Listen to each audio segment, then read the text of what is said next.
Okay, kita akan, ni adalah ulang kaji semula lah apa yang kita dah belajar selama ni. Saya akan sentuh balik lah. Okay. So macam biasa kalau awak buat assignment, mesti ada tajuk ni. CU003 security control. Nombor kod dan nama ahli kumpulan lah untuk grup tadi. Okay. Okay. So ni adalah report content lah. Awak kena biasa buat lah report content.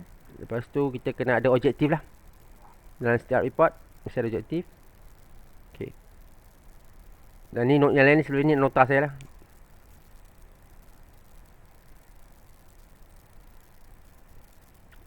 Okay, apa objektif dia? Ada 3 objektif kita ulang kaji balik. 3 triads lah yang terkenal lah. Awak kalau tengok Cisco, benda ni yang sama lah.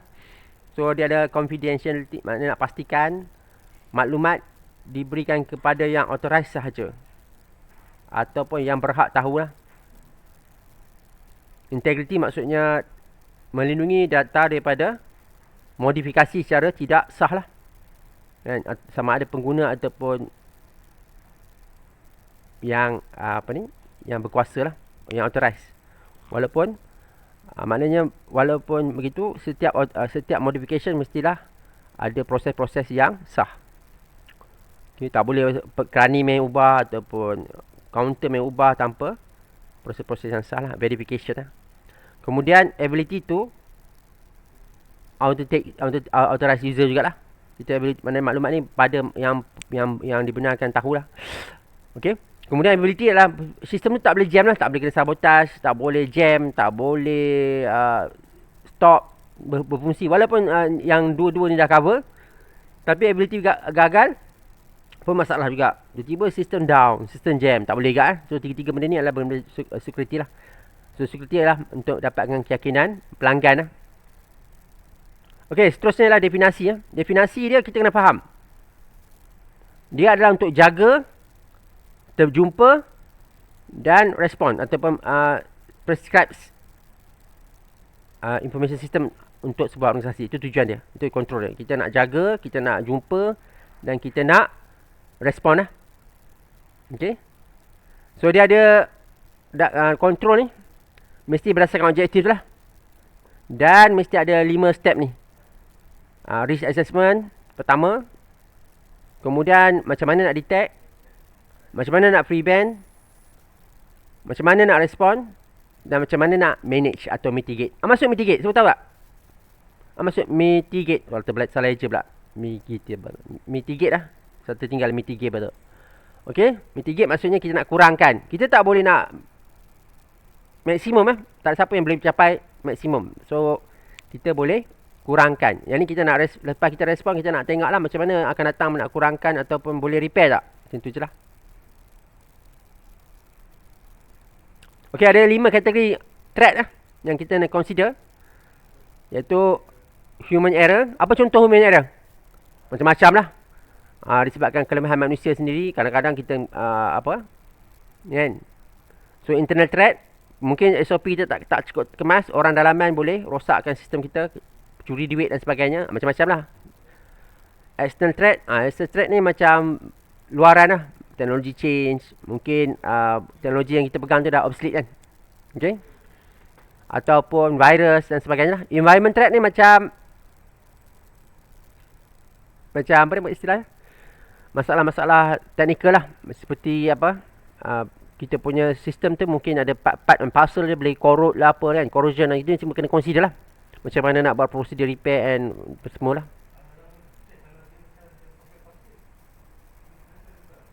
Kalau dia pakai password dia lupa. Itu human error lah. Kalau natural disaster ni adalah benda-benda yang kita kena terima, tapi kita kena cari cara lah prosedur untuk hadapi dia. Tapi natural disaster ni adalah susah diduga lah. Macam environment threat ni kita boleh duga. Macam pattern dia, ada pattern dia. Natural disaster ni kita tak ada pattern. Maksudnya kita macam kematian. Ada siapa-siapa tahu tak bila kita mati? Tapi kita perlu tangani macam mana nak buat kalau seseorang kaki tangan ataupun staff ataupun tu mati kan, macam mana kita nak handle supaya tak jadi sistem error lah ataupun masalah security. Maksudnya ability lah kan. Okey, kalau kita nak fikir nak bangunkan sistem berdasarkan ilmu-ilmu ataupun control sistem yang ada dah secara teori ni kan, masih susah nak buat sebab dia memerlukan masa yang banyak, nak consume time. Jadi kita perlukan guide lah. Perlukan standard untuk betul guide lah supaya ada benda-benda yang perlu kita boleh rujuk lah. Jadi kita perlu belajar daripada pengalaman orang lain lah. Okey, paling baik kita belajar dari pengalaman orang lain. Belajar dari pengalaman sini macam saya cerita dulu adalah bahaya. Kita terpaksa merosakkan kerosakan yang besar akibat salah tafsiran ataupun kebiasaan lah. Macam sesungguhnya orang dia nak kena terantuk tu baru nak faham. Betul tak? Nak kena tipu dulu baru nak sedar pentingnya keselamatan. Dah kena hilang juta-juta baru nak sedar. Selagi tak hilang, selagi tak kena, selagi tu tak akan ambil pengetahuan lah tentang security control. Okay, so paling baik kita belajar daripada pengalaman orang lain lah. Okay, ni adalah dokumentasi ya, standard punya rujukan ya. Ini dia punya istilah vocabulary. Ini yang kita rujuk 2701 iaitu dia punya system requirement. Ni code of practice. Ni IMS implementation guideline. Yang ini kita kena generate lah. Kemudian information security management, measurement, pengukuran dia. Kemudian risk management. Kemudian body lah, badan-badan yang nak kena buat pengesahan. Okay. So apa kelebihan? Ada 6 benefit lah untuk kita buat certification. Pertama, kita akan dapat pelanggan lah. Sebab benda yang kita buat ni meyakinkan. Ada cara dia, reset password dia, cara selamat dia. Tak banyak laporan kes duit hilang. Kita ada prosedur yang selamat. Boleh dipercayai kan. Ini yang penting lah, nombor 1. Kita boleh akan dapat lebih ramai pelanggan lah. Pelanggan akan lari ya. Kalau tengok ada report banyak hilang duit, dia pun takut kan. Hilang maklumat, hilang dia punya data. Okay, maknanya akan memberi satu brand reputasi lah. Dan standard juga boleh menyebabkan kita boleh expanding lah. Maknanya orang dah percaya kita, orang akan sanggup berlabur dengan kita. Orang akan sanggup jadi branches ataupun istilah dia, apa istilah yang baru-baru ni? Maknanya sanggup lah melabur dengan bidang kita kan. Be a members dan sebagainya lah. Maknanya kita akan dapatlah diterima sebagai global benchmark. Mungkin kepakaran kita akan dibayar kan. Kita akan orang akan readykan kita berujukan dan bayar kita untuk ni lah. Okay. So dia akan compliance dengan business, compliance dengan kehendak pelanggan, compliance dengan regulatory requirement lah. Kita boleh handle lah. Dan meningkatkan tahap keselamatan lah dalam sebuah organisasi. Okay. Macam mana proses dapat certification ni? Jadi 10 step lah. 10 proses lah. So pertama sekali syarikat atau organisasi tersebut mestilah tahulah benda standard yang nak pakai. Yang berkaitan dengan operasi. Standard banyak kan. Tapi lagi banyak awak ada standard, lagi banyak cost duit dan belanja kan. So ambil yang related lah. So dapatkan yang related standard document for your organisation. Kemudian kita kena assign team untuk faham dan melaksanakan standard yang kita dah pilih tadi lah. Pastikan dia ada kepakaran berkaitan lah. Kemudian kita kena dah start lah mula. Training staff, training pengguna, training user, client semua untuk faham dan praktis security standard. Okay. Kita kena sediakan alatan ataupun equipment dan persekitaran. Maksud letak poster, letak kempen-kempen kesedaran terhadap standard supaya boleh dicapai. Kemudian kena menilai staff lah. Menilai staff, menilai alatan, menilai persekitaran supaya memenuhi kehendak standard. So lakukan gap analysis lah. Tengok sebelum sampai tu kita kena track lah sebelum mencapai lah. Kemudian kita akan audit, internal audit sebelum kita pergi external audit. Kita jemput orang luar lah. Kan, akhir sekali kita kena selepas kalau dah berjaya dapat persijilan, kita kena maintain lah. Supaya segala kerja tu bukan tunggu di audit. Ia adalah budaya, culture, itulah habit lah. Kan? Okay? Ni adalah benda-benda standard lah. Macam proses ni ayat yang standard. Awak boleh jumpa macam-macam ayat di internet lah. Tapi ni adalah satu contoh gabungan semua bentuk ayat. Okay? So ada banyak lah saya belum ni. Yang ni yang saya tunjuk ni yang Malaysia punya lah. Saya belum. Okay? Awak boleh tengok sendiri ya.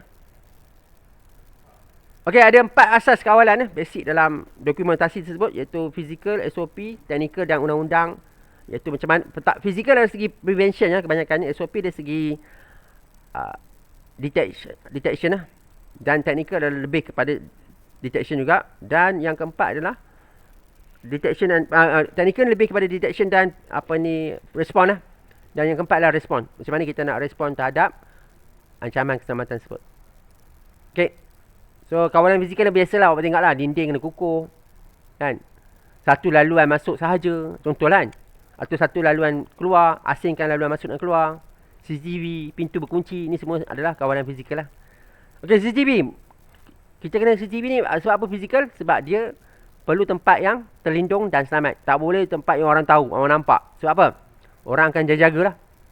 Okay, orang akan jaga dan tahu. Tak boleh ada peta atau plan kat mana kedudukan CCTV.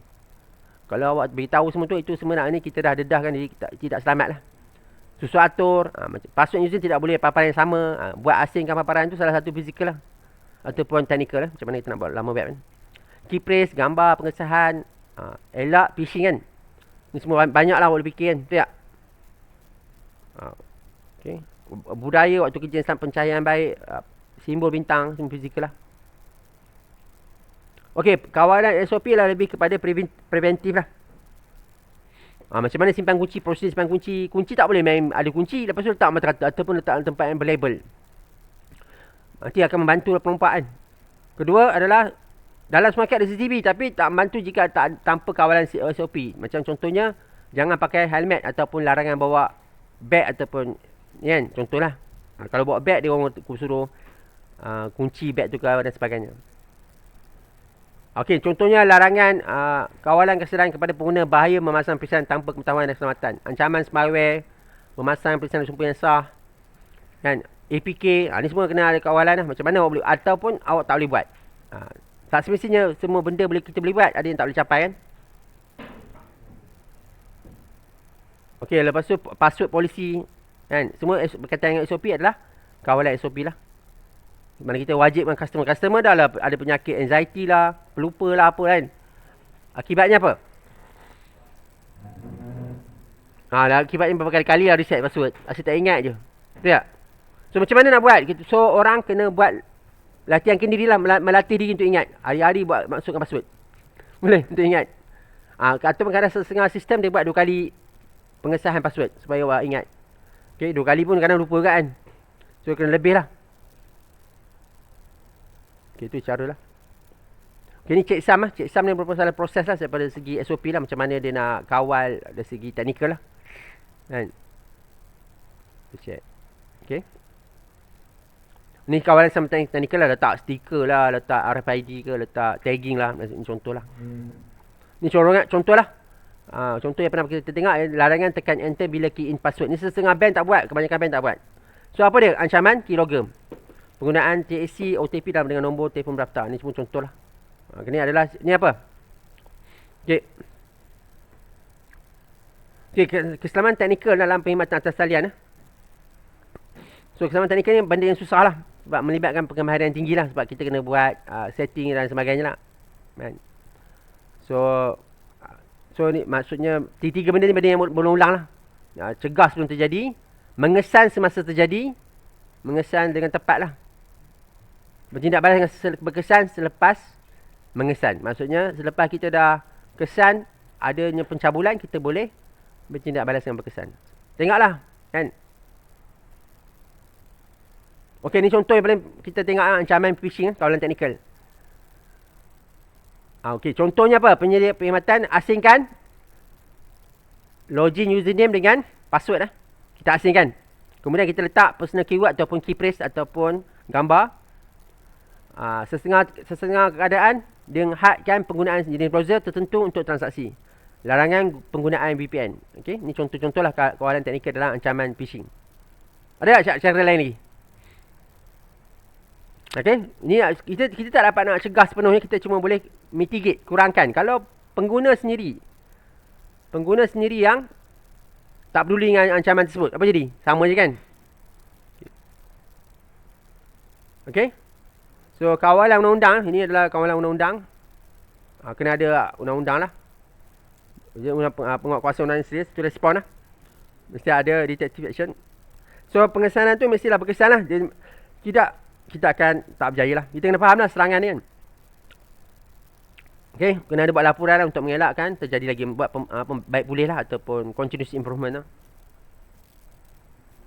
Okey, ni contoh-contoh international punya agensi lah. Kita ada SANS, Mitra, dan dia orang menyediakan kursus dan certification lah. Mitra first.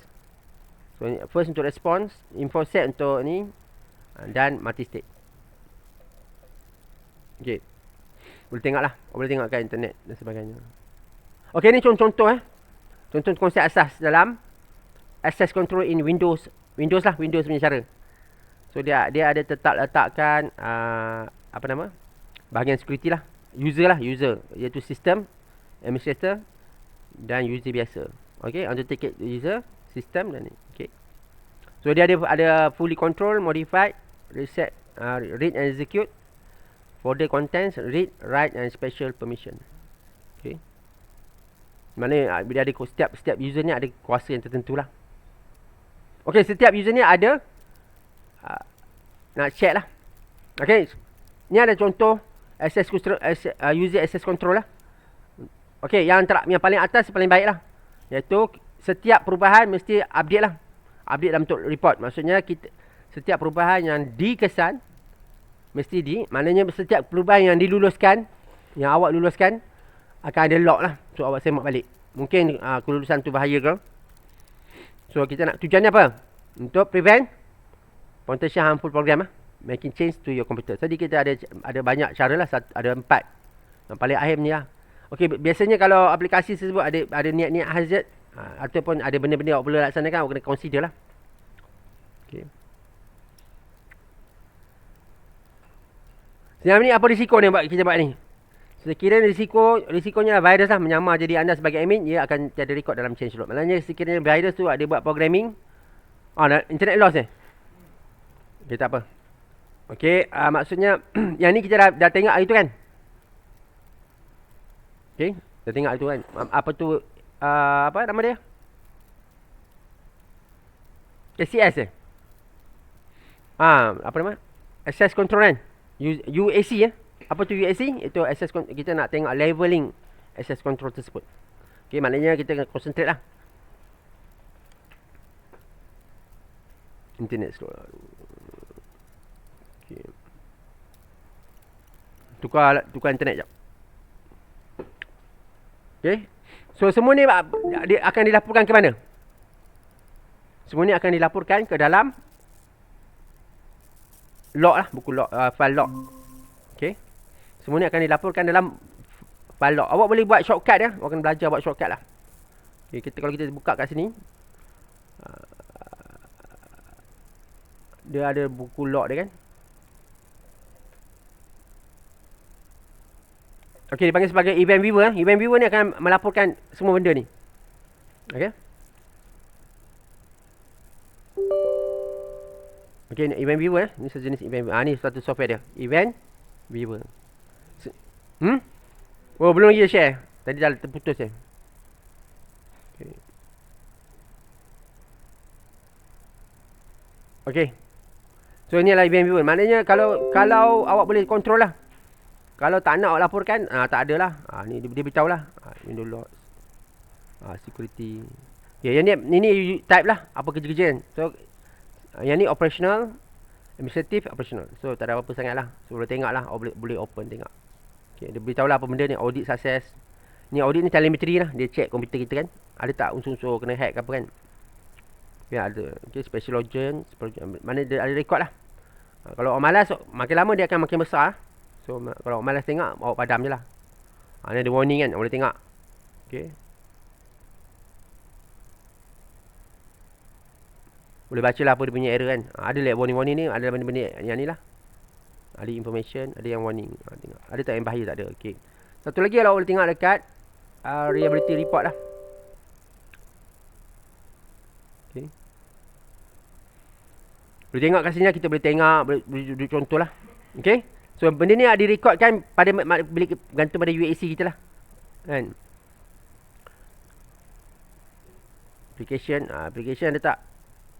Kita dapat Google update. Ni ada error lah.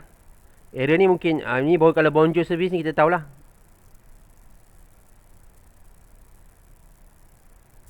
Mana ada something yang tak kena dengan tujuan kita lah. Kita kena check lah. Kita check. Ni maknanya ni cara-cara security kita check. Tengok dia punya bahaya tu apa tak. Ada tak dia beritahu bahaya kan. Okey, ni masa tu saya main DNS lah. Okey. Okey, tu boleh lah. Boleh faham lah? Boleh kot. Ni sebab kita nak basic kan. Okey. So ni kita kawal lah. Ni event viewer lah untuk kita check. Ada banyak lah. Orang kena check lah satu-satu.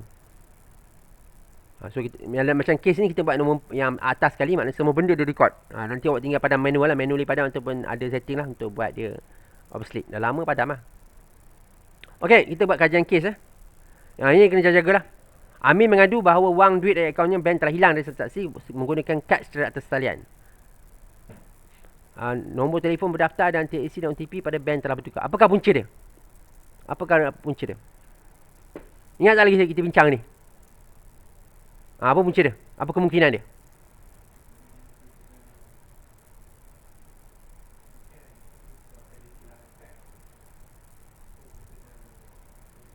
So maknanya wang duit, isu dia sekarang Amin mengaku wang duit hilang. Mana kad dia tak hilang, wang duit hilang. Kad tak hilang kan?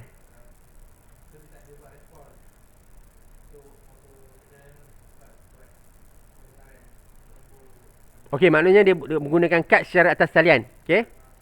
Duit tu hilang, kalau ikut rekod mana dia apa sekarang dia buat respon lah. Dia nak balas, dia dah detect duit dia hilang. Okey. Dia kesan duit dia hilang, dia buat respon apa? Respon dia hantar dia macam mana dia dapat detect? Dia tengok transaksi tersebut telah hilang duit. Okey. Kemudian nombor telefon berdaftar untuk TAC dan OTP pun telah bertukar. Okey, Ahmad, apakah kemungkinan dia? Ada apa yang kemungkinan berlaku kat dia?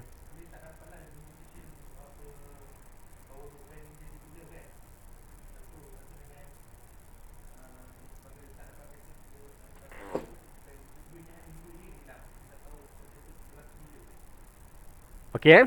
Okey, benda-benda berlaku ni itu bukan isu lah. Isu sebenarnya yang kita nak kena kesan kat sini, bererti password dan username dia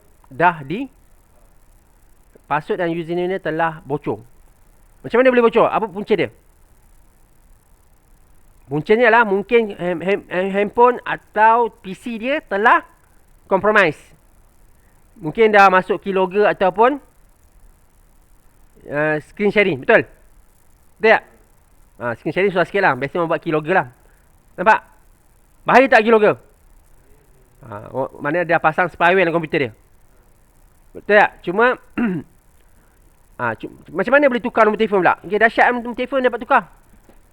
TAC boleh tukar. Itu lagi power lah. Maknanya orang ni telah buat apa? Dia telah buat pendaftaran palsu dengan pendaftaran palsu dengan telco lah. Sebab apa? Bank akan check telco ni nama kita ke tak. Dia buat pendaftaran. Maknanya orang yang ni siapa? Awak shot siapa ni? Mesti orang yang dekat kat lah. Ya. Tak perlu dekat. Sebab benda spyware boleh random tak spyware? Masuk mesti awak. Maknanya mungkin dia seorang apa ni? Seorang yang suka mudah tergoda dengan install bukan dalam PC dia. Mungkin lah, mungkin. Kita kata mungkin. Itulah risiko tabiat yang buruk lah. Betul tak?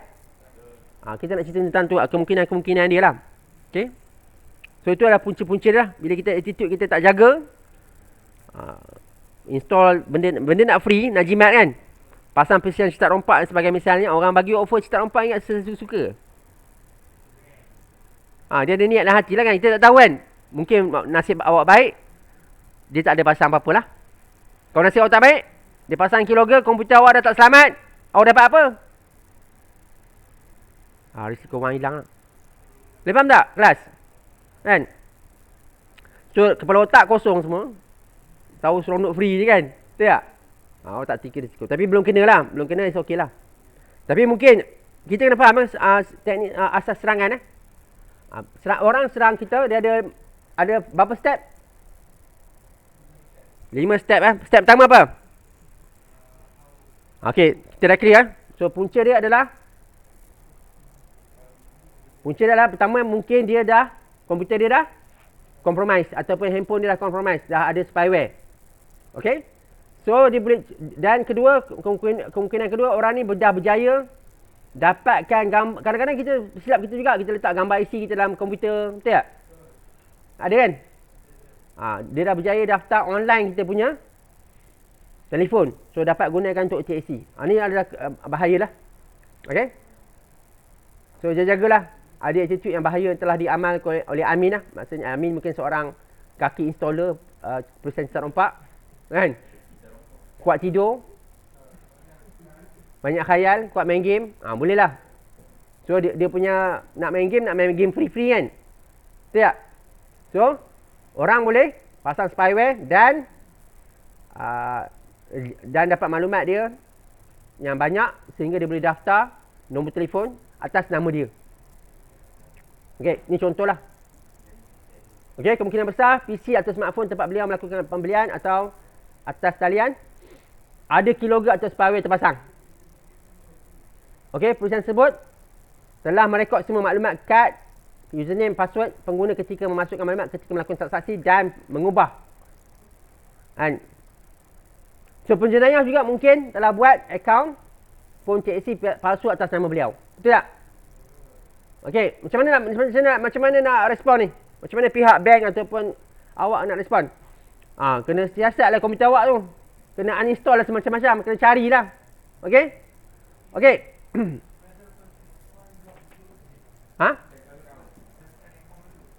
Semua tu kena block lah, standard lah. Tapi kalau block bank je kena buat, awak tak buat, ada risiko tak orang tu balik buat balik semula? Dia masih tak, software spyware masih dalam komputer awak. Masih dalam handphone. Kan? Awak masih tergelak-gelak sorang-sorang sendiri lagi. Kan? Saya dah block kad dah. Tapi tak dari segi ancaman dalam tu masih tersimpan diam-diam. Dia masih maintain apa? Maintain apa? Dia masih maintain access dalam sistem komputer awak. Betul tak? Okey. So ni kena jaga-jaga lah. Benda ni bukan benda cerita kosong, benda ni pernah terjadi lah kan. So ada yang sampai 2 kali terjadi. Sebab apa? Sebab dia tak repair, dia harap bank block. Semua harap bank. Jadi keselamatan ni bukan sebelah pihak. Dia adalah kedua-dua belah pihak. Kalau perangai awak macam tu semua harap orang lain, risikolah. Mungkin akan berulang lagi lah sejarah. Okey? Itu ikut contoh kajian kes lah. Boleh? Ada? Okey. So, langkah-langkah pencegahan dari pihak pengguna dan juga perkhidmatan. Okey, maksudnya pengguna perlu memastikan. Kenapa Anas angkat tangan? Tak ada apa-apa. Nak tanya apa tak ada? Okey. Tertekan banyak sangat masalah. Okey. Anxiety. Berlapar. Okey, pengguna perlu memastikan PC ataupun handphone dia benar-benar. Jangan merajuk Anas, keluar meeting terus. Tertekan anxiety ya. Okey, benar-benar bersih dari segala jenis spyware. Maksudnya kita kena pastikan kita sendiri tanggungjawablah untuk pastikan bersih. Kemudian pihak perkhidmatan perlu mengetatkan prosedur lah, menukarkan nombor berdaftar, perlu bersemuka atau biometrik FA lah. Merekodkan proses komunikasi, menukarkan nombor berdaftar, menyediakan perkhidmatan TAC OTP. Nombor phone mestilah sah oleh SKCAM untuk milik pengguna. Okey. Boleh Kenapa kena nombor mesti sah? Susah sikit lah sebab sekarang ni ada banyak kes pendaftaran palsu Ada berjuta kena saman. 6 telco pernah kena saman. Maknanya pendaftaran palsu sangat berleluasa. Betul tak? Okey, ini adalah 5 faktor pengesahan lah. How you have it, prosedur. Yang ni paling, saya susun ikut paling tua lah. Yang ni paling lama lah. Paling lama. Iaitu seperti kunci lah. Mana setiap alatan untuk buka dan kunci pintu tu mesti apa? Mesti dia mengikuti prosedur yang tepat lah. Tak semua orang boleh ada mesin tersebut. Tak semua orang boleh duplicate. Tak semua orang boleh pasang. Kalau yang lagi rendah prosedur dia, how you have it ni makin teruk lah. Semua orang boleh clone. Semua orang boleh adakan kunci tersebut. Okey. Nombor 2 adalah when you are allowed. Itu ini adalah sistem lama juga. Maknanya kita ada sistem maksudnya certain area kita tak boleh ada orang berada pada premis tersebut. Sistem lama lah. Okey. Setiap waktu kerja ada tempoh kerja kan, tempoh bekerja. Yang ketiga, ini teknologi barulah sejak kita dah hadir baru. Kita dah ada password ni, kita gunakan.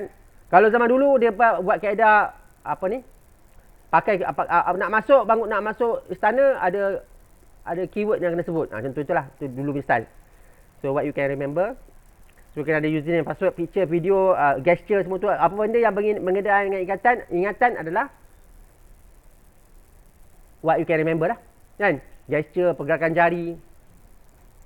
Buat tarian ke, untuk buat password. Boleh tak ambil gambar kan? Buat tarian boleh lepas. Ataupun gesture jari, pinpoint kan. Itu semua adalah ingatan. Bila ingatan, dia bawa tajuk what you can remember. Yang seterusnya adalah who you are. Who you are ni tak payah ingat apa-apa. Janji awak punya jari tak potong.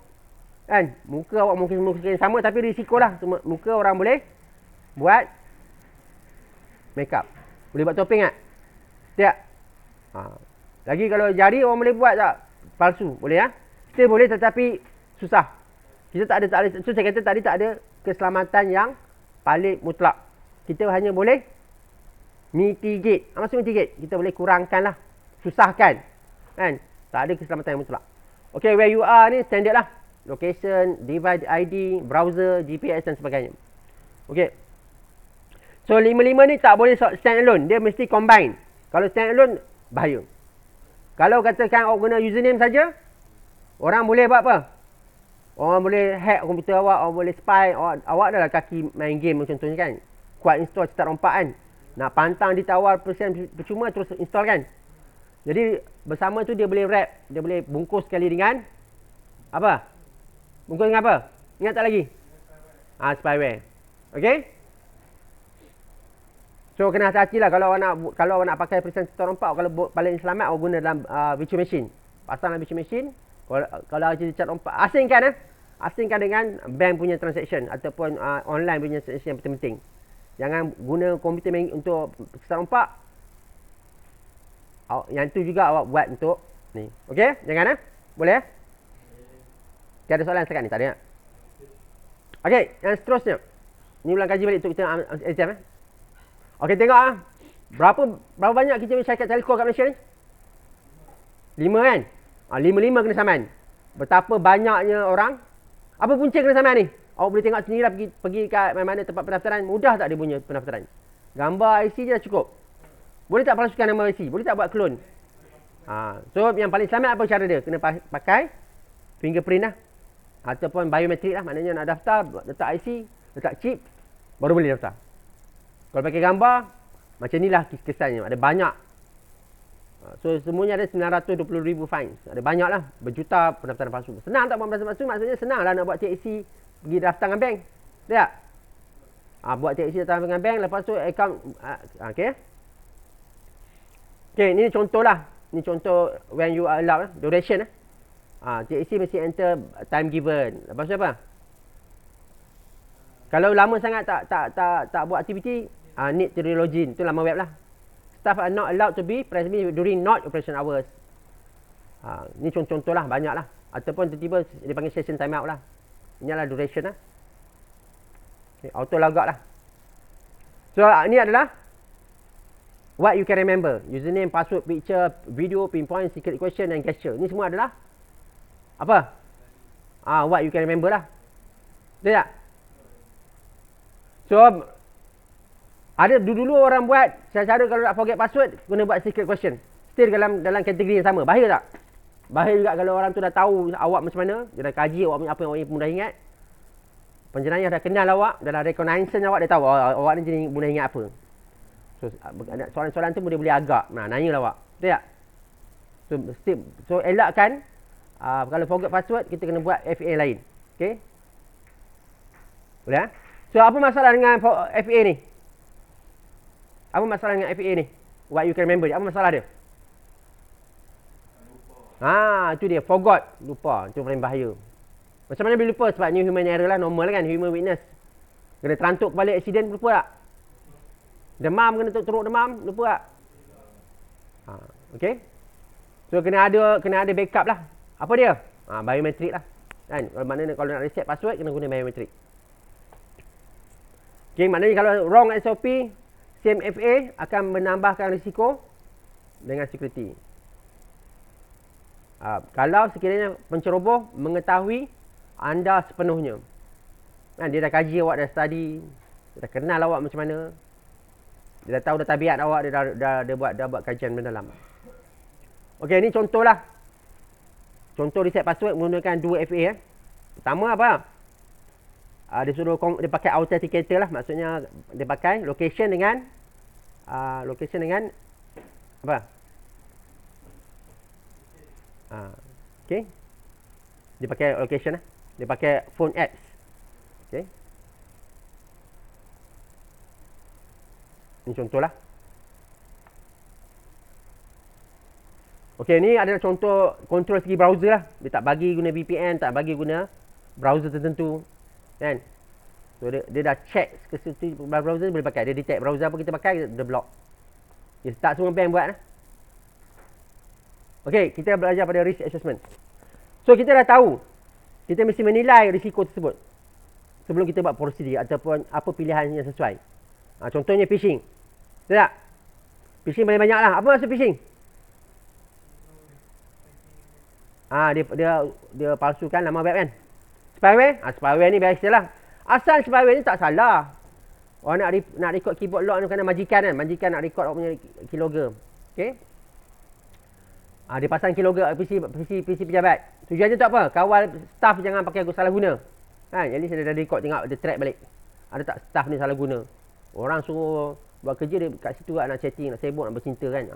Betul tak? Okey, ada yang pakai ada banyak kaedah lah. Ada kaedah software, ada yang kaedah tab, ada internet kabel. Screen sharing, remote desktop. Okey, remote desktop. Kemudian pasang pada mouse atau keyboard. Peranti pasang pada monitor. Okay, kalau macam handphone pasang pada persian lah. Ada keyboard dia bagi goda. Cantik keyboard ni, install lah. Okay. So scammer, standard lah. Pendaftaran palsu ni, kerja account, my account scam, scary point, last scam, accepted point lah, passionate point. Okay, boleh ya? Okay, spyware untuk mengawal mengesan ancaman ni perlu kawalan teknikal lah. Kalau kita nak ancam spyware. Kalau phishing senang. Phishing kita boleh buat secara fizikal lah. Kita buat asingkan username dan password, macam-macam lah fizikal kan. Tapi kalau spyware ni kena teruk. Kalau macam menggantikan bintang pada teks pada kotak password, itu screen sharing lah nak avoid. Ataupun intayan lah. Okay. Pastikan awak matikan mikrofon. Okay, pertama ialah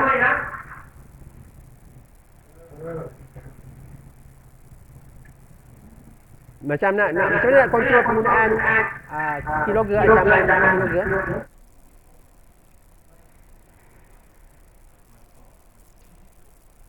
Okey. Okeylah, semua dah mood. Okey, macam nak melarang, kita boleh buat jangan tekan butang enter selepas masukkan password. Sebab apa? Kita dah belajar dulu. Dia boleh kesan melalui enter kan. Okey, ni contohlah.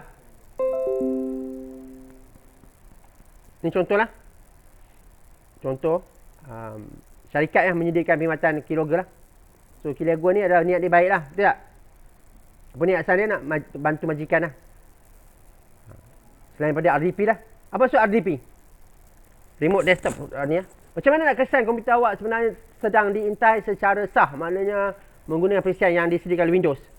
Awak nak buat kaedah apa? Siapa tahu? Macam mana tahu? Okey, pergi pada task manager. Okey, task manager. Pergi kat bahagian user. Tengok kalau lebih daripada seorang user, pengguna ataupun pengguna. Kalau seorang lebih besar, maknanya awak sedang screen sharing secara sah menggunakan RDP. So sekarang saya seorang je kan. Tak? Seorang okey lah. Kalau bawah ni ada banyak, ada seorang lagi, maknanya awak sedang dipantau secara RDP. Kalau keylogger macam nak pantau? Keylogger susah sikit lah. Awak kena tengok lah apa software yang install sebagai keylogger.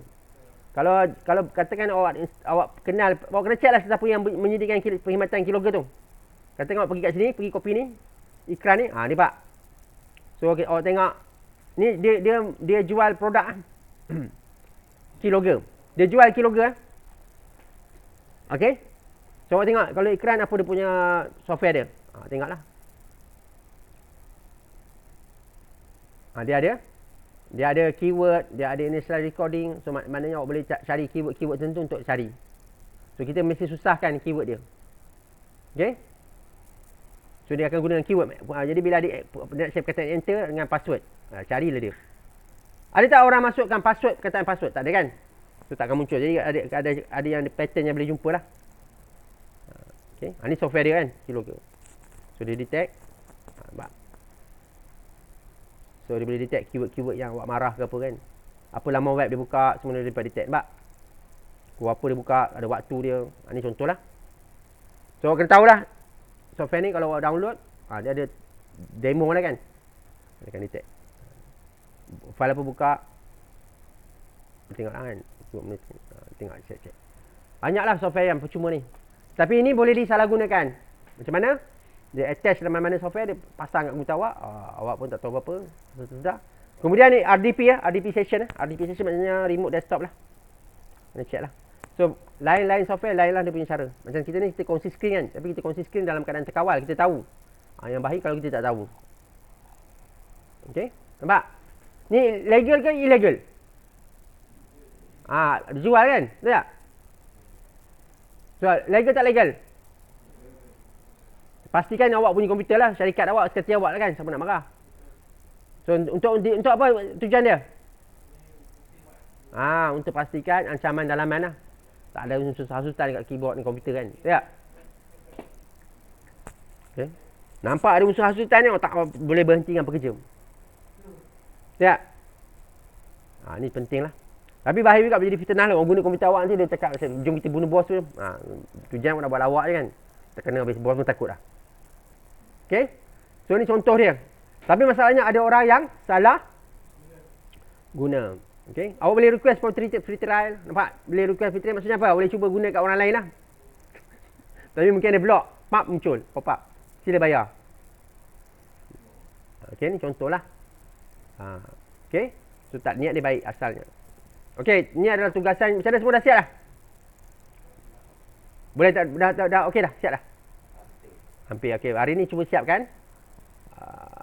Lepas tu kalau sempat tengah hari kita akan buat test lah apa yang kita dah belajar, kita dah ulang kaji semua kan. Okay, semua dah faham dah? Semua tak lagi sesat buat salin nota, tak ada dah? Ke masih lagi berjiwa salin nota?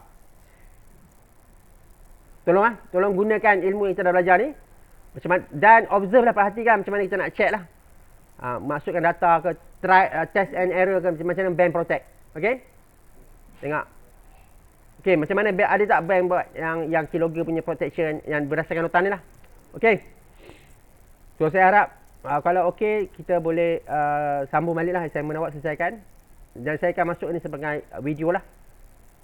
Untuk awak boleh tengok lah.